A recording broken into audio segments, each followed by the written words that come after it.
ఉపదేశకాండం 11వ అధ్యాయం 10వ వచనం. మీరు స్వాధీనపరచుకొనబోవు దేశము మీరు బయలుదేరి వచ్చిన ఐగుప్తు దేశం వంటిది కాదు. అక్కడ నీవు విత్తనములు విత్తి కూర తోటకు నీరు కట్టినట్లు నీ కాళ్ళతో నీ చాలకు నీరు కట్టితివి. మీరు నది దాటి స్వాధీనపరచుకొనబోవు దేశము వెళ్ళుచున్న దేశం కొండలు లోయలు గలదే.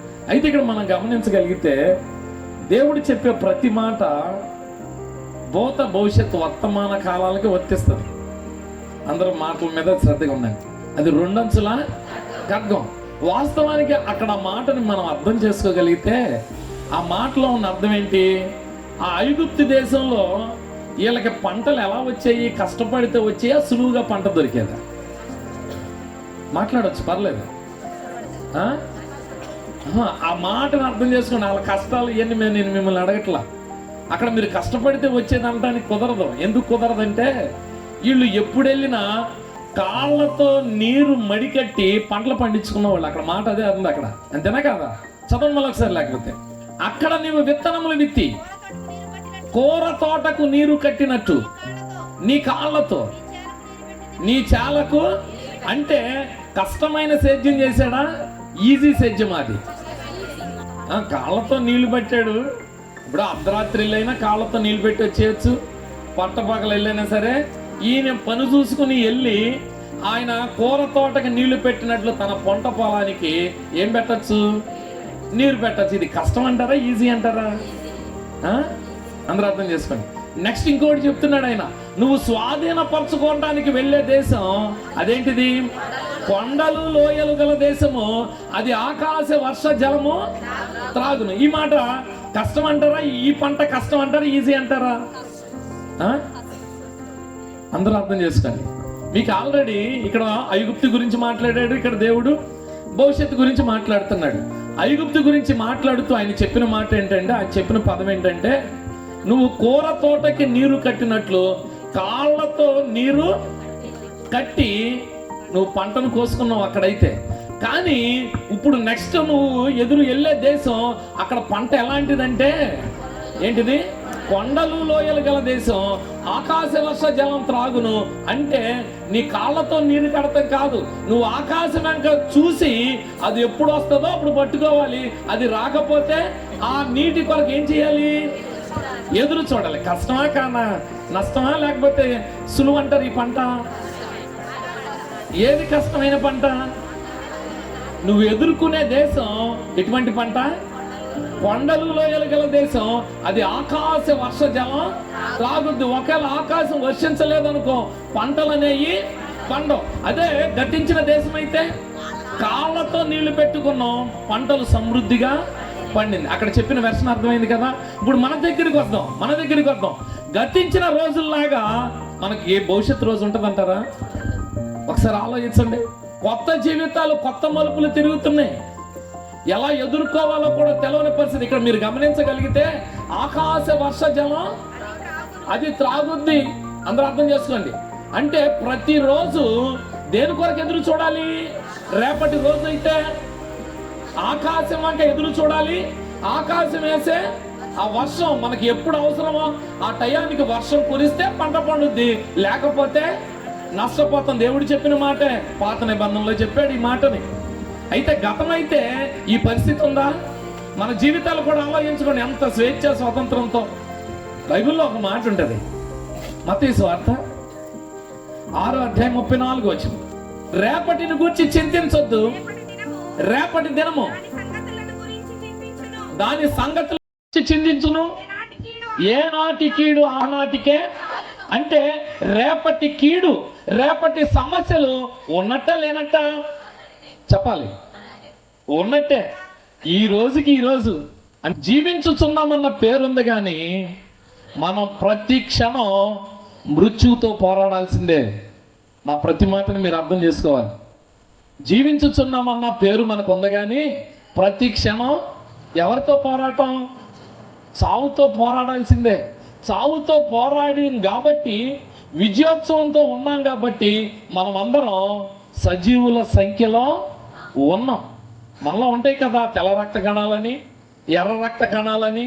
వచ్చే వైరస్తో ఏం చేయాలి? ఇవన్నీ పోరాడాలి. పోరాడితే ఇది విజయం సాధిస్తే నేను ఏ జబ్బు ఏ రోగం లేకుండా నేను సజీవుల సంఖ్యలో ఉంటా. అంటే మీకు అర్థం అవ్వాల్సింది నిన్నటిదే, రేపటిదే. నిన్నటిలాగా రేపటి జీవితాలు ఉండవు. ఇది రూలే, దేవుడే చెప్తున్నమాట. రేపటి కీడు రేపటికి చాలు.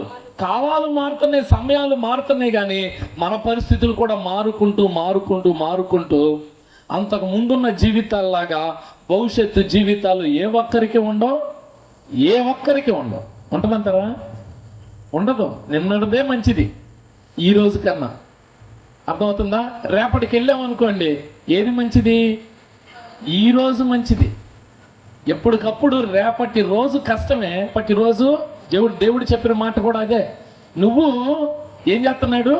కూర తోటకు నీళ్లు కట్టినట్లు కాళ్ళతో నీళ్లు కట్టి పంటను పండించావు, కానీ నువ్వు ఎదుర్కొనబోయే దేశం అది కొండలు లోయలు గల దేశం. అది ఆకాశ వర్ష జలం త్రాగును. ఏం తాగుద్ది? ఆకాశ వర్ష జలం త్రాగుద్ది. అంటే ఆకాశం కొరకు ఎదురు చూడాలా, చూడకూడదా? చూడాలి. ఇప్పుడు పంట పండాలంటే ఆ కొండలు లోయలు గల దేశం కదా. అలాగే మన జీవితాల్లో కూడా సమస్యలు, ఎత్తులు పల్లాలు ఉంటాయి మన జీవితాల్లో. ఈ జీవితాల్లోకి వెళ్తున్నాం మనం. ఏం చేయాలి? ఆకాశ వర్ష జలం త్రాగితేనే పంటలు పండుతాయి. అక్కడ మీరు గమనించగలిగితే వర్షం వచ్చినప్పుడు ఈ కొండల మీద ఉన్నవాడు నీళ్ళు ఏం చేయాలి? కట్టాలి. నీరు కట్టుకోవాలి. అంటే వర్షం ఎప్పుడు పడుతుందో వీడు ఎదురు చూడాలా, చూడకూడదా? చూస్తేనే వాడి జీవితం ఎలా ఉంటుంది? ఫలభరితంగా ఉంటుంది. వాడు అనుకున్నవి జరుగుతాయి, లేకపోతే జరగవు. విషయం అర్థమైంది కదా? కాబట్టి ఇప్పుడు శ్రద్ధగా ఆలకించండి. ఇది ఏ కాలం? చెడు కాలం, చివరి కాలం, రాకడ కాలం. గతంలో లాగా లేవు మన జీవితాలు. గతంలో మీరందరూ ఆలోచించుకోండి. ఆకాశ వర్ష జలం త్రాగును. ఆకాశ వర్ష జలం త్రాగితేనే వీళ్ళకేమొస్తుంది చెప్పాలి. పంటలు పండాలంటే ఏం చేయాలి? ఆకాశ వర్ష జలం త్రాగాలి, మంచిదే. ఇంకా ఏం చేయాలి? ఆకాశం వైపు కన్నులెత్తి చూడాలి. అంతేనా? ఇంకేమైనా కావాలా? అది ఎప్పుడు పంట, అది వర్షం వచ్చినప్పుడే వీడేం చేయాలి? నాటేయాలి. అటు వర్షం వచ్చినప్పుడే నాటేయాలి. ఇష్టం వచ్చినట్టు వర్షం పడుతుంది అనుకోండి, వీడు పంట పండటానికి కుదరదు. చాలా జాగ్రత్తగా దేని వైపు చూడాలి? ఆకాశం వైపు చూస్తేనే వీడి జీవితం ఎలా సాగుద్ది? ఫలభరితంగా సాగు. ఇప్పుడు చాలా జాగ్రత్తగా ఆలోచించాలి. ఇది ఏ కాలం? చెడు కాలం. మన పరిస్థితులు ఎలా ఉన్నాయో కూడా నేను మీకు చెప్పా. గతంలో లాగా ఉన్నాయా లేవా? కాలాలు పెరిగిపోయినాయి. కొండలు ఉన్నాయి, లోయలు ఉన్నాయి. ఏ జీవితాల్లో? మన జీవితాల్లో. మరి మన జీవితాల్లో కొండలు లోయలు ఉన్నప్పుడు మనం ఏ జలం తాగడానికి చూడాలి? పంటలు పండాలంటే ఇప్పుడు చాలా జాగ్రత్తగా ఆలకించాలి. ఆకాశ వర్ష జలము త్రాగమని చెప్పాడు కదా. చదవండి కీర్తన గ్రంథం 73:25. ఆకాశమందు నీవు తప్ప నాకు. ఇప్పుడు పంటలు పండాలంటే కొండలు లోయలు కలిగిన దేశం, అగాధాల జీవితాల్లో ఉన్న మన కుటుంబాలలో మన జీవితాలు ఫలభరితంగా సాగాలనుకుంటే మనం ఎక్కడ చూడాలి? ఆకాశం వైపు చూడాలి. ఆకాశమందు దేవుడు ఉన్నాడు. దేవుడు మనకు ఎలా ఉన్నాడు? మలాకి గ్రంథం 4:2. అయితే నా నామమందు భయభక్తులు గలవారకు మీకు ఎవరున్నారు? ఇందాక చెప్తున్నాగా మీకు మాటల్లో. దేవుడు ఉన్నాడు, వాస్తవమే. శారీరక నేత్రాలతో చూస్తే దేవుడు కనపడ్డు. ఎవరు కనపడతారు? సూర్యుడు కనపడతారు. ఆత్మీయ నేత్రాలతో చూడాలి దేవుని బిడ్డలమైన మనం అందరం. ఆకాశమందు ఎవరున్నారు? నీతి సూర్యుడు ఉన్నాడు. చదవాలి కిందకు వచ్చేసరికి. అతని రెక్కలు ఆరోగ్యము కలగ చేయును గనుక మీరు చాలా జాగ్రత్తగా ఆలకించాలి. అతని రెక్కలు ఏం కలగజేస్తాయి? ఆకాశం మంది ఎవరున్నారు? దేవుడు ఉన్నాడు, వాస్తవమే. నీతి సూర్యుడుగా ఆయన మన మీద ఉదయించాలని అర్థం చేసుకోండి. మన జీవితాలు ఎలా ఉన్నాయి? అగాధాల్లో ఉన్నాయి, ఎత్తులో ఉన్నాయి, పల్లాల్లో ఉన్నాయి. మీరు అందరూ అర్థం చేసుకోండి. సేఫ్ జోన్లో ఉన్నారనుకుంటున్నారా? ప్రతి కుటుంబంలో అగాధాలు ఉన్నాయి. అది అప్పులు అవ్వచ్చు, ఇరుకులు అవ్వచ్చు, ఇబ్బందులు అవ్వచ్చు, ఆర్థిక పరమైన అవ్వచ్చు, లేకపోతే కుటుంబ సంబంధించిన సఖ్యత లేని జీవితాలు అవ్వచ్చు. ఏదేమైనా మాట కలవకపోవటమే అగాధం. కొండలు ఉన్నాయి, లోయలు ఉన్నాయి. అందరూ అర్థమవుతుంది కదా. ఇప్పుడు ఈ కొండలు లోయలు కలిగిన దేశంలో మన జీవితాలు సంతృప్తికరంగా ఉండాలంటే ఎవరున్నారు మనకు? ఆకాశమందు దేవుడు ఉన్నాడు. వాస్తవమే. ఎలా ఉన్నాడు ఆయన? నీతి సూర్యుడిగా ఉన్నాడు. ఆయన తొలకరి వర్షమును, కడవరి వర్షమును మన మీద కురిపిస్తాడు. అప్పుడు మనకి పంటలు ఉంటాయి, ఆరోగ్యం ఉంటుంది, ఫలభరితంగా ఫలిస్తాం, మన జీవితాలు ఫలిస్తాం. చాలా జాగ్రత్తగా ఆలకించాలి. ఆకాశం మంది ఎవరున్నారు? శారీరకంగా మీకు పాత నిబంధనలో ఒక వాక్యం చూపించాను నేను మీకు. ఏమన్నారు? అది ఆకాశ వర్ష జలం త్రాగును. ఆడు పంట పండించుకోవాలనుకుంటే ఆకాశం ఇంకా చూడాల్సిందే. ఆకాశం మబ్బులు పడుతుంది, వర్షం వస్తుంది అనుకున్నాడా? ఏం చేయాలి? ఇప్పుడు ఇతను నాటించుకుని రెడీగా ఉండాలి. వర్షం పడంగానే ఇంటికాడ ఉండటానికి వీల్లేదు. అందరూ అర్థం చేసుకోవాలి. ఇంటికాడ ఉండటానికి వీల్లేదు. గబగబ వర్షం పడేటప్పుడే వీడు వెళ్ళి చుట్టూ కట్టలు కట్టుకుని పంట పండించుకోవడానికి నీరు కట్టుకోవాలి. అదే గతంలో అయితే ఏ టైంలో వెళ్ళినా కాళ్ళతో దారి తొలగితే చాలు, పంట చేనుకి నీరు పెట్టినట్టు పెట్టుకుని పంట పొందుకునేవాడు. ఎప్పుడు?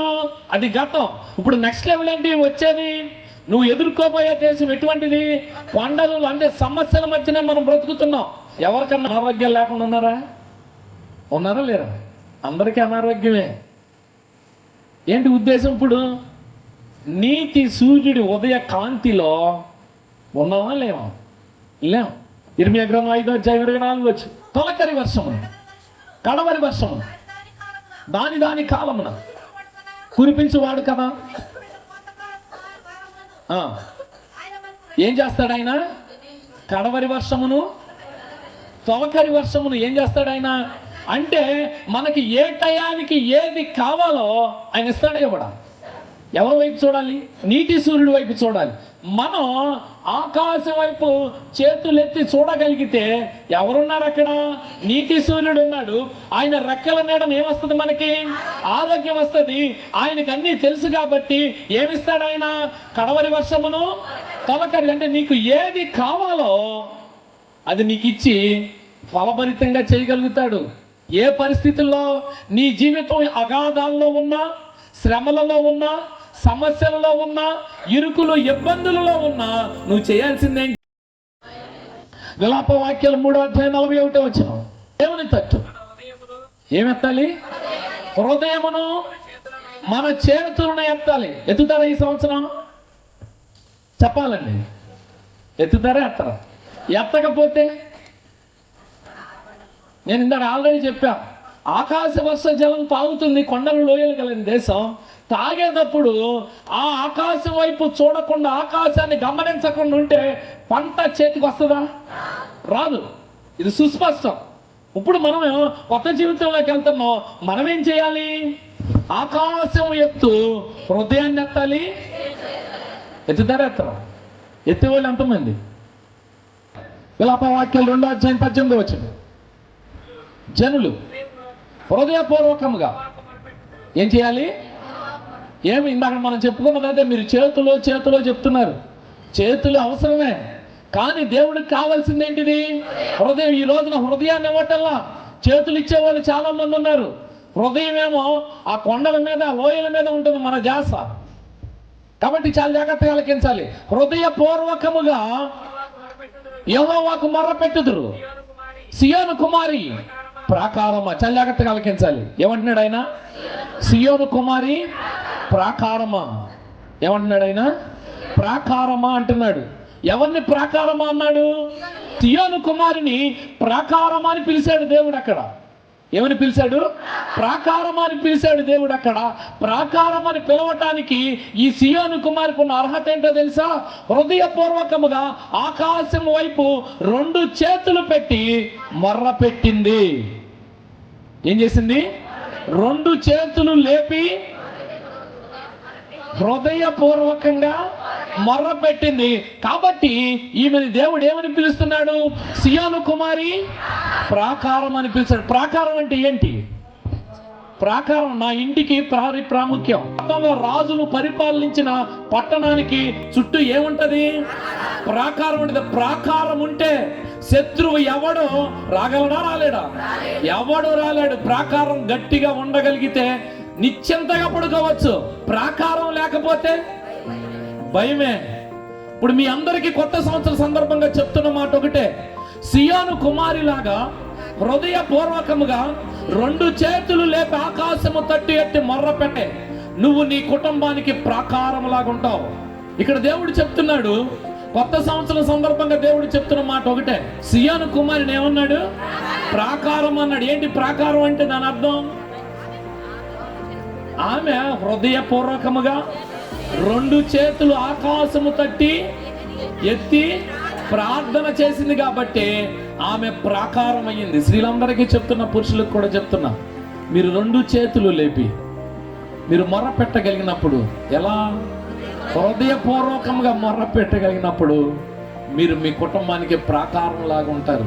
ప్రాకారం బాగుంటే ఏ దుష్టుడు మన దగ్గరికి రాడు. ఎవడు రాడండి. సామెతల గ్రంథం 18వ అధ్యాయం 11వ వచనం, ధనవంతునికి వారి ఆస్తి ఆశ్రయ పట్టణము, వారి దృష్టికి అది ఎత్తైనా. చాలా మంది పరిస్థితి అదేనండి. నా ఆస్తి నాకు ప్రాకారం అంటే ఏ సమస్య వచ్చినా ఏంటి అనుకునేది? డబ్బుతో కొట్టేయగలుగుతాడు, దేన్నైనా కొనగలుగుతాడు, దేన్నైనా ఏదైనా చేయగలుగుతాడు. ఈ మధ్యకాలంలో కరోనాలో ఒకడు అనుకున్నాడంట, ఊర్లో సగం ఊరిని కొనేస్తాను నేను నాకున్న డబ్బులతో, ఊర్లో సగం ఊరిని కొనేస్తా నాకున్న డబ్బులతో అనుకున్నాడంట.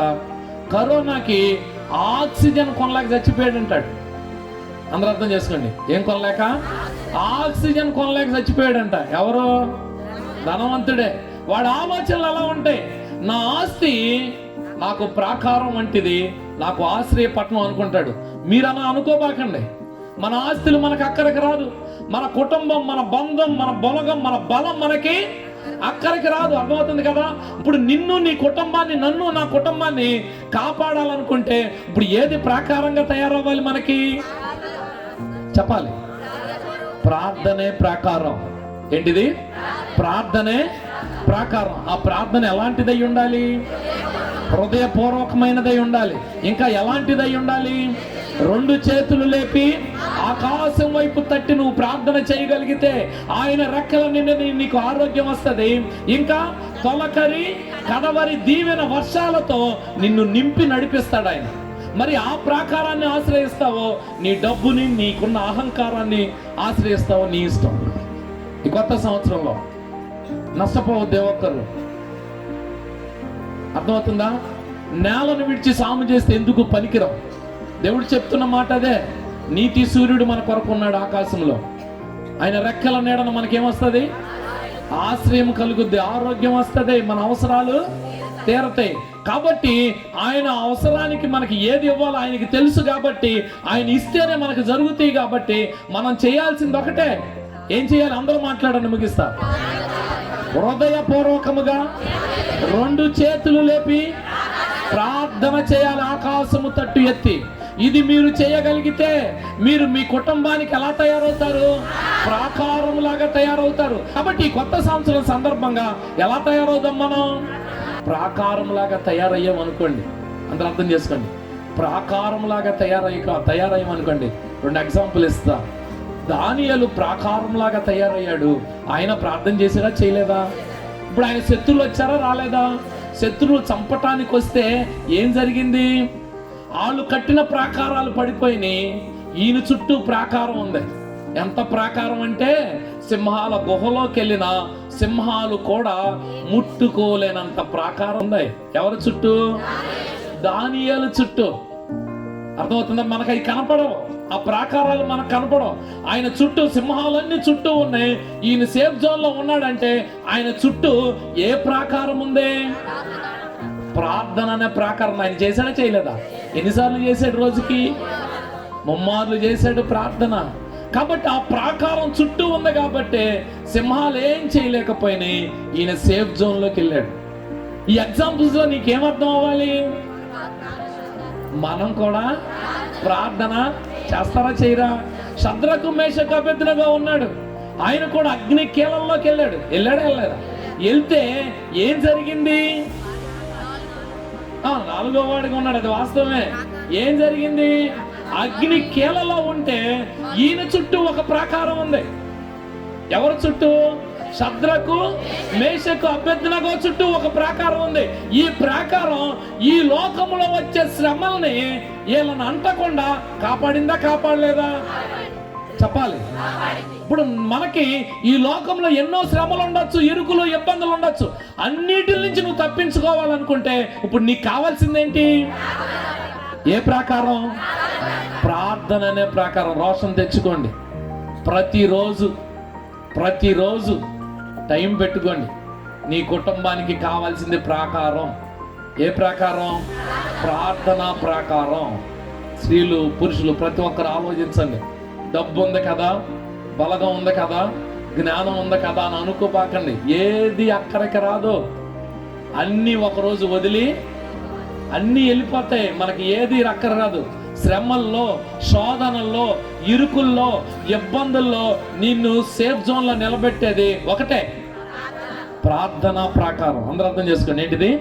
ప్రార్థనా ప్రాకారం. ఏం చేయాలి ప్రార్థనా ప్రాకారం అంటే?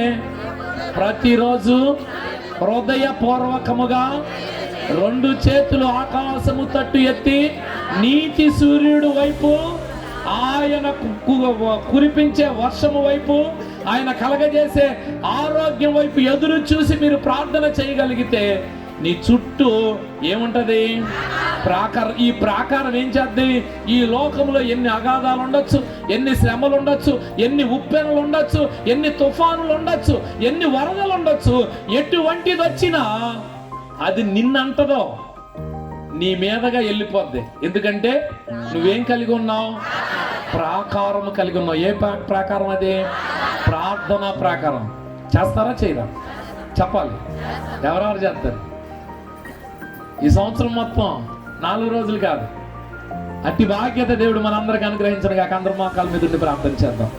అందరి మోకాళ్ళ మీద ఉండి ప్రార్థన చేద్దాం. అందరి మోకాళ్ళ మీద ఉండి ప్రార్థన చేద్దాం. అటువంటి జీవితం నాకు దయచే ప్రభువా. ప్రార్థనే ప్రాకారముగా మలచుకునే జీవితాలు మాకు దయచేయండి. అందరి మోకాళ్ళ మీద ఉన్న ఇది ఆయన సన్నిధి. ఆయన కనుదృష్టి కలిగిన స్థలంలో ఉన్నాం. దేవుని కృప కొరకు వేడుకుందాం. కొండలు, లోయలు కలిగిన దేశాన్ని ఎదుర్కోబోతున్నాం ప్రభువా.